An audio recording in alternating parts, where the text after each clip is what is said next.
বাংলাদেশের ডেমোক্রেসি দেখে যেতে পারলেন না, এইটা আমাদের কষ্ট। বাংলাদেশের একজন নেত্রী যিনি এই বাংলাদেশের জন্য তার সব কিছু হারিয়েছেন।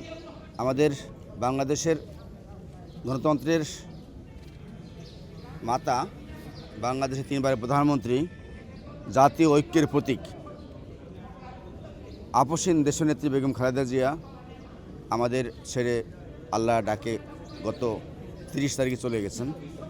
এটা বাংলাদেশের জন্য, বাংলাদেশের একমাত্র স্মার্ট সিটি বসুন্ধরা এখন আরো নিরাপদ, আধুনিকতায় আরো এক ধাপ এগিয়ে। অপূরণীয় ক্ষতি। কেননা বাংলাদেশের একজন নেত্রী যিনি এই বাংলাদেশের জন্য তার সব কিছু হারিয়েছেন। তিনি হারিয়েছেন তার স্বামীকে, তিনি হারিয়েছেন তার সন্তানকে, তার বাড়ি হারিয়েছেন এবং তার এমন কিছু জীবন অতিবাহিত করছেন যেখানে তিনি জেলে খাটে ছেড়েছেন 5 বার। তারপরে এর বাইরে তিনি চিকিৎসা থেকে বঞ্চিত ছিলেন। ডাক্তাররা বলেছিলেন তাকে তিনি বাংলাদেশে বাইরে চিকিৎসা না করলে তার জন্য বাংলাদেশের টিকে থাকা তার জীবন বিপন্ন ছিল। এর পরেও তিনি বাংলাদেশের বাইরে কোথাও যান নাই। তিনি বলেছিলেন যে বাংলাদেশের বাইরে আমার 1 ইঞ্চি জমি নাই, 1 ইঞ্চি মাটি নাই, এই দেশের মাটি আমার জায়গা, এই দেশের মানুষ আমার সন্তান। সেরকম ব্যক্তি, দেশপ্রেমিক নেত্রী আমাদের ছেড়ে চলে যাওয়াটা বাংলাদেশের জন্য অনেক অনেক অনেক ক্ষতি।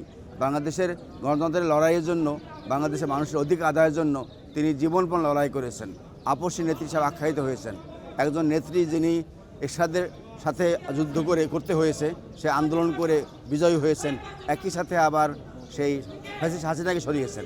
এমন নেত্রী 2টি সফলতা এনে দিয়েছেন বাংলাদেশের জনগণের জন্য। তিনি এখন একটা পর্যায়ে পৌঁছেছেন, কিন্তু বাংলাদেশের ডেমোক্রেসি দেখে যেতে পারলেন না, এইটা আমাদের কষ্ট। আমরা আশা করি আল্লাহ তাকে জান্নাতবাসী করবেন, প্রার্থনা করি এবং আশা করি তার স্বপ্ন বাংলাদেশে বাস্তবায়ন হবে, বাংলাদেশের ডেমোক্রেসি ফিরে আসবে বা বাংলাদেশে আগামী দিনে ফ্যাসিবাদের আর উত্থান হবে না, এই আশাবাদ ব্যক্ত করছি। তবে আমাদের জন্য অত্যন্ত ক্ষতি এবং এটা পূরণ হওয়ার নয়। এমন একজন নেত্রী যার কোনো দিকেই মিনিমাম একটা নেগেটিভ পার্ট নাই, এমন একজন নেত্রী বেগম খালেদা জিয়া। আমরা তার আত্মার